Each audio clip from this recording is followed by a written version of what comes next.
I'm from Texas. Don't worry, I forgot my gun on the train. People say a lot of funny things when you tell them you're from Texas. You know, they want to talk about Trump, they want to talk about guns. But the thing that really grinds my gears is when they like to lean in and say, "Oh, I thought everything was bigger in Texas." Like, I'm not painfully aware of how short I am, right? And I've heard it all. I've been teased about being short my entire life. But it's a sweet gig, you know what? And I'm gonna tell you why. This outfit, children's section. I'm saving a fortune on clothes. When guys live out their height on dating apps, doesn't matter, I'm still wearing heels. But where I really, really shine is party games. Like Limbo, kill it. Game over. And hide and go seek, put me in the fucking Olympics, because nobody ever thinks to check the freezer. Back to Texas though. So I grew up in the city of Houston, right next door to NASA. Thank you. You might be familiar with Houston. We have a problem. Like, that's us. That's us. So everyone's parents were rocket scientists and astronauts, except mine. My mom was in oil, and my dad was a bull riding, tobacco chewing cowboy of a father who thought dark wash denim was formal wear. It was like being raised by a caveman with a belt buckle collection. That was my dad.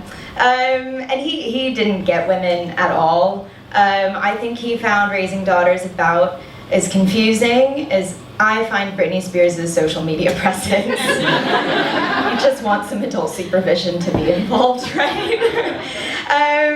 But we got by. We had a nice childhood. We learned how to hunt, how to ride a horse, tie a lasso, you know, the essentials.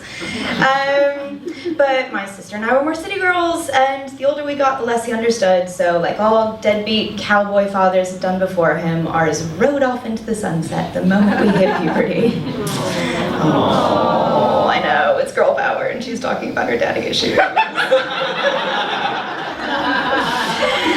What I'm trying to say here is that, you know, I'm quite cavalier with my love life now. After all, it ain't my first rodeo. And so 5 years ago, I moved to London.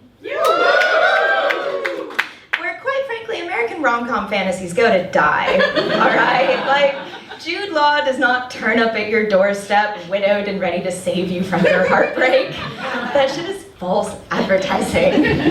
I moved out here for a guy I met on Tinder. What could go wrong? A lot. This guy and I, we were living together, we were working together, we were sharing our entire lives together, and in the middle of this arrangement, homeboy decides to friend zone me and start dating another woman. And because I had nowhere else to go, I was forced to sleep in an inflatable mattress in the corner nook of his bedroom. Oh, damn. It's not even a bit, this actually happened. Yeah. Appropriately, I've never related more to Harry Potter in my entire life. I was like the girl who lived in her ex-boyfriend's cupboard. Which again, for a girl my size, it works.